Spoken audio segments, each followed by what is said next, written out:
Yeah, welcome back. Kaide is in the studio. When he's in the studio, you know, sometimes talk about basketball and but basically, Kaide, good morning. Good to have you. Yeah, great to be back. It's been a while. For this combination. Exactly. Yeah, but we're back for good. It. And Master Cecilia has mentioned already, yeah, basketball. Tigers, let's start with basketball buff. And, let's shoot. Let's shoot, right. Yeah. Fantastic. The Tigers getting ready for the FIBA World Cup. It's just around the corner, 22nd. Yeah, it's starting on the 22nd. That's about 10 days from now. Wow. Yeah. So it will run for 9 days in Tenerife, Spain. And the Tigers played Raptors Academy, a male side. Yeah. And I defeated them 75-72. Right. And for a female side to notch a point amounting to over 70 says a lot about the fact that they're getting it right under Otis Hughley. They've put aside the distractions of the camp in Atlanta and how he came about to become the chief coach. Adore Elon, the captain of the side, who was away on WNBA duties, is back. They are now 15 in camp. It will be cut down to 12 for the final 12 that will go over to the FIBA World Cup. But my concern is how they would fare against the likes of Australia, Argentina, and Turkey. Now, these sides are in the top 10 and the top 20. Nigeria is ranked outside the top 30. So it means we have our work cut out. But they're talking tough, talking about the coach and the MBBF, that these girls would rub shoulders with these sides. Talking about Group B. I look forward to seeing them making it beyond the group stage, if possible, because no African side has ever made it out of the group stage at the world level. It's not impossible, but it will be very, very difficult. Okay, talking about the coach now and what their expectations are, let's hear from Otis Hughley himself, talking about how it was difficult for him to be able to put all these girls together and manage them. When you have girls that are stars of their respective teams and backgrounds, and they're used to being the go-to player, but to meld them and mesh them together, a lot of prayer. You got to find a couple of children and some grandmamas and have them pray together for you. Well, you got to shoot the ball better. And, you know, we got to take care of the ball and make better decisions down the in transition and down the stretch when we're under duress. And they don't think we can think. We're the smartest human beings on the face of the earth. And they need to understand that. We're not going to let them dictate, you know, how smart we are. This is where life began, in this continent right here. And we're going to help them remember we're the most intelligent people on the face of this earth. Our strength is speed, and we're strong enough that you got to catch up with us. We got to be able to dictate a tempo that negates some of that power. You're not going to be able to do that the entire game, but the majority of the game, you want them having to chase you and grabbing the shorts. We're going to use all 12 people. It's the deaf group, is what they tell me. But when we win a game or two, then there's no disputing how good these girls are. The world is being put on notice right now. Nigeria is no place to fool with. Yeah, there's a coach there. Well, the world is waiting for Nigeria. So what they did at Pro Basketball Championship 2016, but that was in Africa. But at the world stage, cool and ready to unleash what they got. Well, way to go with talking tough.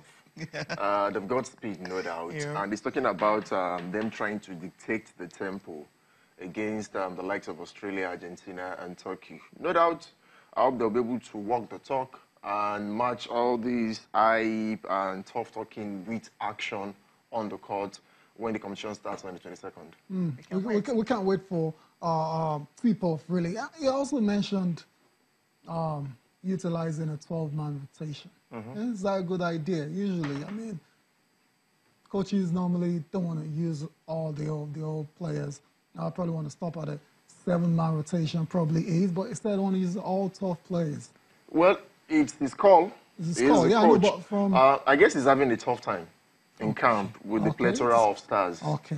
You have Ezine Kalu, Adore Elon, who plays in the WNBA, Aisha Mohammed, and even the ladies in the local league, Nkeshia Kashili, MVP again and again, Sarah Ogoke, Well, I saw them train yesterday. I mean, 14 players right now, and there was no homeless well, player. it would be a surprise if she's not making it, but at least she has made a case for herself locally. But looking at other players and even others being eased in who have not played for the team for a while, you would want to say the coach is trying to make his final 12 woman shortlist. Let me use, let me use that. Yeah. And if he's going to make use of all of them, it means maybe he's keeping it close to his chest and say, I'm not just going to use the top 7. Okay. After a while, ease some players into the team to actually maybe a joker. From the way he's sounding, I want to give him the benefit of the doubt. If he's able to prove that and get vital results against the top oppositions, then definitely means he knows what he's doing. Okay, we'll see about that when the competition starts. Let's get more thoughts on the FIBA World Cup from the captain, Adara Elonu, and guard Sarah Ogoke. It felt great. Like, I was anxious to get back to join them. I was sad leaving them, so it was good coming back. And being captain, it's not as different as I thought it would feel. I think later on more responsibilities and maybe stress will come, but then again, I'll try to push that away anyways. The stress, not the responsibilities. But it's been fine. Like, I love being here with the girls. So like I said, I couldn't wait to come back. And now that I'm here, I guess you can expect a lot of energy, a lot of spirit, hard work. We don't know what to expect. None of us have been in the World Cup stage. So it's going to be a new experience for us, which I think can work in our advantage. But energy, hard work, defense, intensity, having fun, smiling, dancing, everything. You can expect it all. Definitely a work in progress. Every day we're really picky about not getting comfortable. You know, even though we're currently undefeated under Coach Otis Hughley, we still try to find ways to get better every single day. You know, we're never satisfied. So even though we've been winning, we still, you know, have been looking for the small details. Well, you can expect a W. You can expect a win. We're not going there on vacation. We're not going to Tenerife just because it's the Canary Islands, just, you know, for a vacay. We're going there to, you know, by the grace of God, bring back a medal. And if we can bring back a gold, then we'll bring back a gold. Yeah, it is. The Tigress guard there, Sarah Ogoke, talking about perhaps winning gold for Nigeria at the FIBA World Cup in Spain. The Tigress, if you want to go back in history, they haven't even won a game. Well, so how do you go from winning? let them take it one step at a time. Exactly. The United States are the defending champions. Okay. They're about the best nation when it comes to basketball. Like I said earlier, they have their work cut out. They're sounding confident. It's good. Adrian is talking about the energy, the hard work they've put into training, the intensity, yes. and what have you. But it gets to become a different kettle of fish at the world stage. Yes, a number of them are playing for top-flight basketball leagues, but I'm still hopeful that they might get to win their first game at the world level, but winning it, that's a dream too far. But it's nothing wrong with dreaming. Yeah. Absolutely nothing wrong. them. If you can dream it, you can do it. And in sports, you know what they say, impossible is absolutely nothing. So we'll look forward to the commencement of the FIBA Women's World Cup. Nigeria's first game is going to be against Australia on September the 22nd. So wish the ladies all the best in that one. We're still talking basketball, but this time we're going to the NBA. I mean, the season is getting ever closer now, and a lot of talk has been about the Golden State Warriors. Can they go on to win back-to-back titles?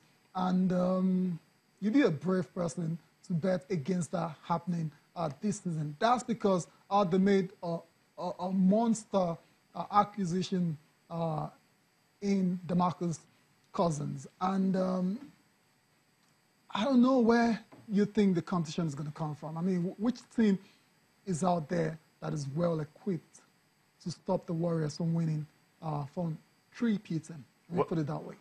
No doubt, you can't look beyond the Golden State Warriors. If you acquire Boogie, talking about DeMarcus Cousins, to add to the likes of the Splash Brothers, Steph Curry, Klay Thompson, Kevin Durant, Draymond Green, Andre Iguodala. You're wondering, okay, which other team, be it in the East or in the West, can give the GSW a run for their money? It's going to be quite difficult, but when the game begins in the middle of October and up until when the regular season will end in April, then you might say when push comes to shove, other teams would emerge to try and at least give them a run for their money. In the West, You say the Houston Rockets.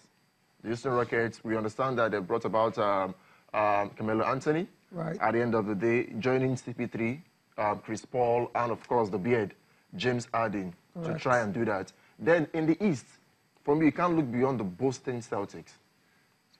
You can't look beyond them, and let's see how things pan out. But I listened to an interview of Steph Curry when he said the three-peat is not impossible. Can I do it again? After Michael Jordan did it in 91 to 93 and 96 to 98. Maybe that would be the extra boost or the motivation they need to say, okay, let's at least do it for the first time in over 2 decades. Because it's going to be the 2018-19 season. It's not impossible. It's not impossible. But other teams will want to play catch-up. Interesting. Let's get Steph Curry's take on that particular issue now, whether the Warriors can go on and retain their title for a third time in a row. We have an amazing opportunity to do something that's rarely done in the NBA, and that's to go, 3 in a row. So I'm excited about the challenge. Obviously, the NBA's competition is at an all-time high, and the Western Conference is going to be tough, but we feel like we know how to win. We have what it takes, and I know my guys are going to come back ready to go. I think for me, the improvement is just continuing to evolve as a point guard in terms of balancing what I do, scoring and playmaking, with getting everybody in the right spots. We have a little different team this year with some additions that we had, so I have to be in charge of running the show and making sure everybody's in the right place, and that's the part that's more mentally than anything, just being in the right frame of mind, being prepared for how we're going to be at our best. Stephen Curry there. Speaking ahead of the next season, the Warriors will take on Oklahoma City Thunder. That's going to be the first game of the 2018 NBA season.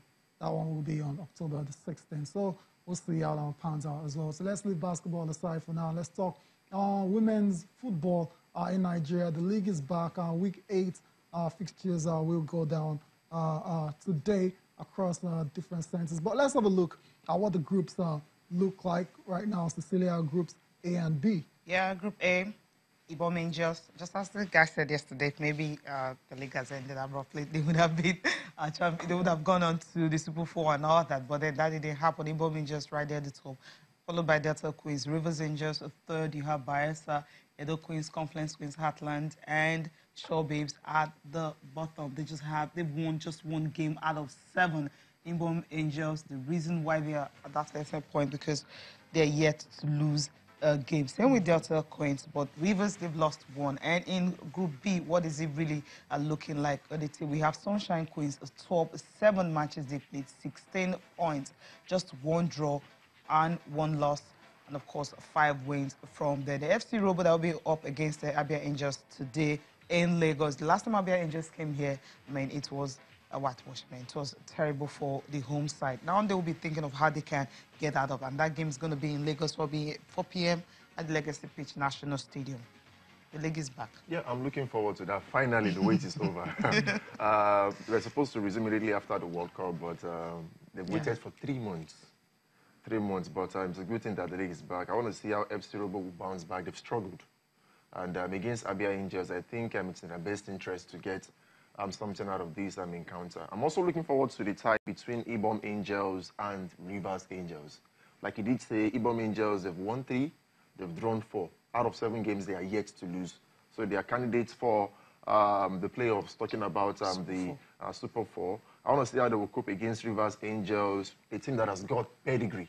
But it's a good thing that the league is back, and let's see how many of them will be able to make the Falcons team for the Women's Nations Cup. That's what we look forward to. Okay, we'll go for a break now. We'll come back quickly. We'll take a look at the National League.